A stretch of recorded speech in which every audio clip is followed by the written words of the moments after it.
Hello friends, welcome to அடா 247 தமிழ். நான் உங்கள் ஆஷிக். நம்ம இந்த வீடியோவில் டிஎன்பிஎஸ்சி குரூப் 1 குரூப் 2 எக்ஸாமில் யூனிட் 5 யூனிட் 6 புது சிலபஸில் பார்த்தீங்க அப்படின்னா யூனிட் 5 யூனிட் 6 அப்படிங்கிற சிலபஸ் இருக்குது, டாபிக்ஸ் இருக்கு இல்லையா? ஸோ அந்த டாபிக்ஸை நம்ம எப்படி அப்ரோச் பண்ணுறது, அதுல இருந்து எப்படி கேள்விகள் கேட்குறாங்க அப்படிங்கிறத நம்ம வந்து பார்க்க போகிறோம். ஓகே, ஸோ நம்ம செஷனுக்குள்ள போகிறதுக்கு முன்னாடி நம்மளுடைய அடா 247 ஆப் டவுன்லோட் பண்ணல அப்படின்னா டிஸ்கிரிப்ஷன் லிங்க் இருக்குது, டவுன்லோட் பண்ணிக்கோங்க. ஸோ டெய்லியும் நம்மளுடைய ஆப்பில் நிறைய ஃப்ரீ கிளாஸஸ் வந்து நடந்துட்டு இருக்கு டிஎன்பிசிக்காக. ஸோ அதெல்லாமே உங்களுக்கு ரொம்ப யூஸ்ஃபுல்லாக இருக்கும். ஸோ அதனால் ஆப் டவுன்லோட் பண்ணிவிட்டு எக்ஸாம் இதில் தமிழ்நாடு அப்படிங்கிற கேட்டகரி கொடுத்துட்டீங்க அப்படின்னா உங்களுக்கு எல்லாமே வந்து தமிழ்நாட்டில் போடக்கூடிய ஃப்ரீ கிளாஸஸ் எல்லாமே வந்து கிடைக்கும். ஸோ இப்போது நம்மளுடைய அடா 247 பார்த்தீங்க அப்படின்னா பொங்கல் ஆஃபர் போயிட்டுருக்கு. ஓகேவா? ஸோ இதில் எல்லா கோர்சஸுமே வந்து உங்களுக்கு ஆஃபரில், ஸோ எல்லா கோர்ஸ்லையுமே வந்து ப்ரைஸ் ட்ராப் ஆகிருக்கு.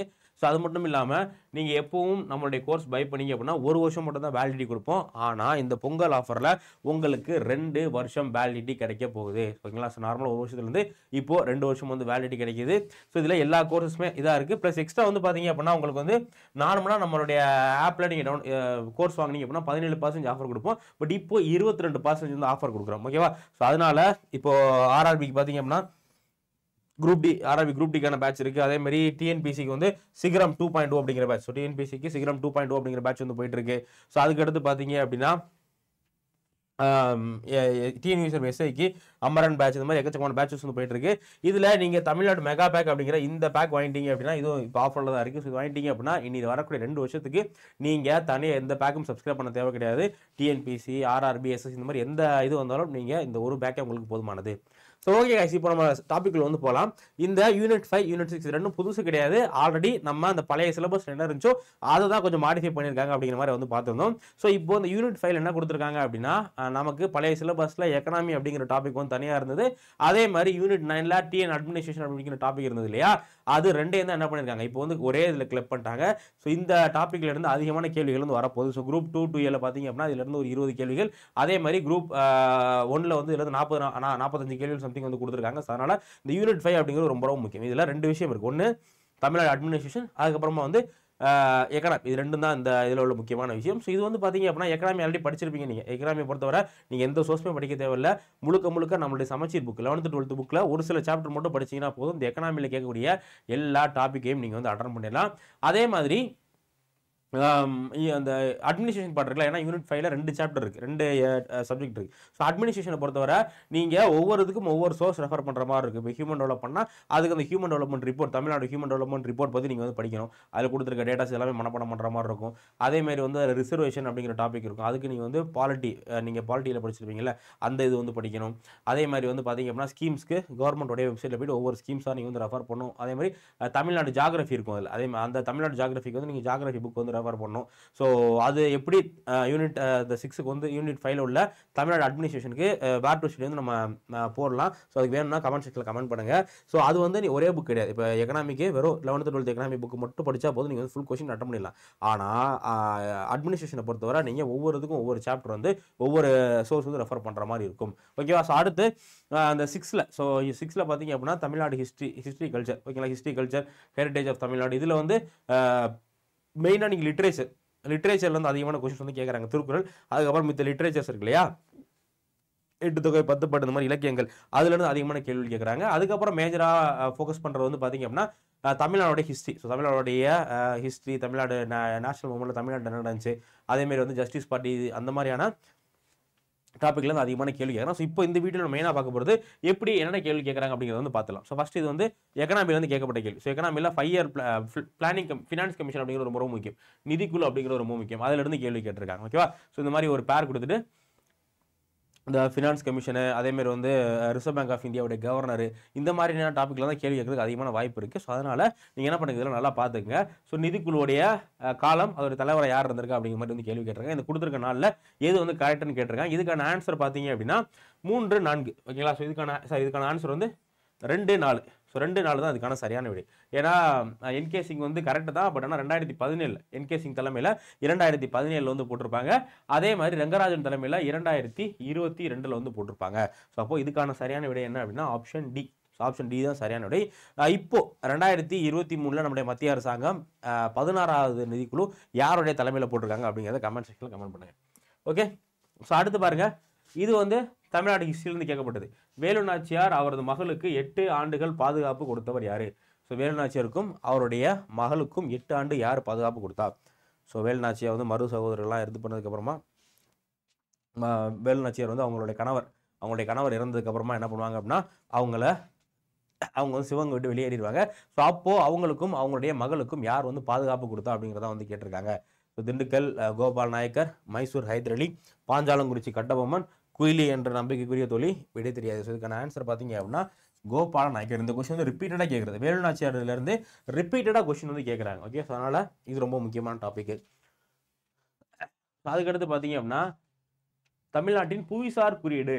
ஸோ தமிழ்நாட்டில் இந்த ஜியாகிரபிக்கல் இண்டிகேஷன் சொல்லுவாங்கல்ல, இப்போ அந்த காஞ்சிபுரம் பட்டு, திருநெல்வேலி அல்வா, இந்த மாதிரி புவிசார் குறியீடும் ரொம்ப முக்கியம். தமிழ்நாட்டில் என்னென்ன விஷயங்களுக்கு புவிசார் குறியீடு கொடுத்துருக்காங்க, அதே மாதிரி தமிழ்நாட்டில் உள்ள ராம்சார் தலங்கள் என்ன, இதெல்லாமே வந்து டிஎன்பிசி ரிப்பீட்டடாக கேட்குற டாபிக். ஸோ புவிசார் குறியீடு எடுத்துட்டீங்க அப்படின்னா நாகர்கோயில் என்ன ஃபேமஸு? ஸோ நாகர்கோயிலில் பார்த்தீங்க அப்படின்னா கோயில் நகைகள். ஓகேங்களா, நாகர்கோயிலில் கோயில் நகைகள் வந்து ஃபேமஸ். அப்போது ஒன்று சிஆர் இருக்கணும், இல்லை டிஆர் இருக்கணும். ஓகே, ஸோ இந்த ஏவும் பியும் வர்றதுக்கு வாய்ப்பு இல்லை.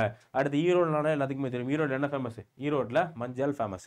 இந்த மேட்ச் த ஃபாலோயிங்கை பொறுத்தவரை நமக்கு என்ன ஒரு நல்ல விஷயம் அப்படின்னா, உங்களுக்கு 1 2 ஈஸியாக கண்டுபிடிச்சிங்க அப்படின்னா மித்தது இந்த இந்த ஆப்ஷன் வச்சு நீங்கள் கண்டுபிடிச்சிடலாம். அப்போது இதில் பாருங்கள், அப்போது டி வர்றதுக்கு வாய்ப்பு கிடையாது. ஸோ 1 இது மட்டும் தான், சி மட்டும் தான் வரும். ஏன்னா 2 கண்டுபிடிக்கல, நமக்கு வந்து என்ன வந்துருச்சு, இதான் வந்து ஆன்சர் அப்படிங்கிற மாதிரி வந்துருச்சு.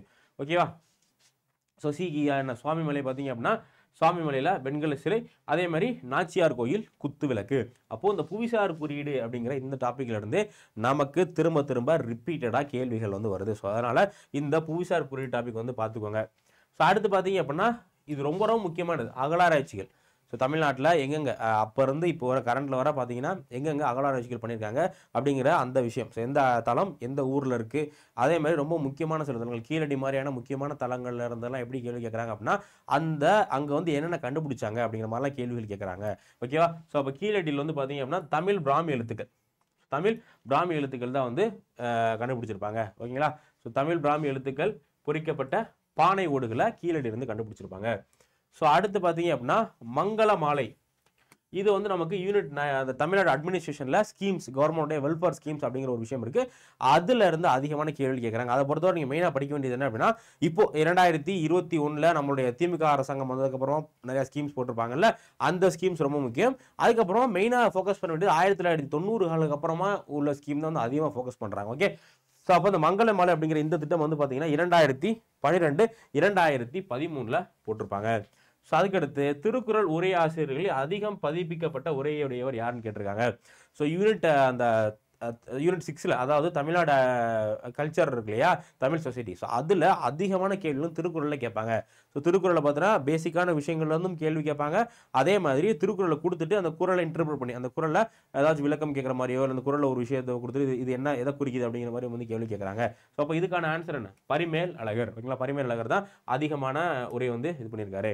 ஸோ அடுத்து சென்னை மாகாண தொழிலாளர் இயக்க நடவடிக்கை முன்னோடி திகழ்ந்தவர் யாருன்னு கேட்குறாங்க. இது வந்து சிங்காரவேலர், சிங்காரவேலர் தான் என்ன பண்ணியிருக்காரு, சென்னை மகாஜன தொழில் இயக்க நடவடிக்கையில் முன்னோடியாக திகழ்ந்தவர் வந்து இவர் தான் வந்து முன்னோடியாக திகழ்ந்திருக்காரு.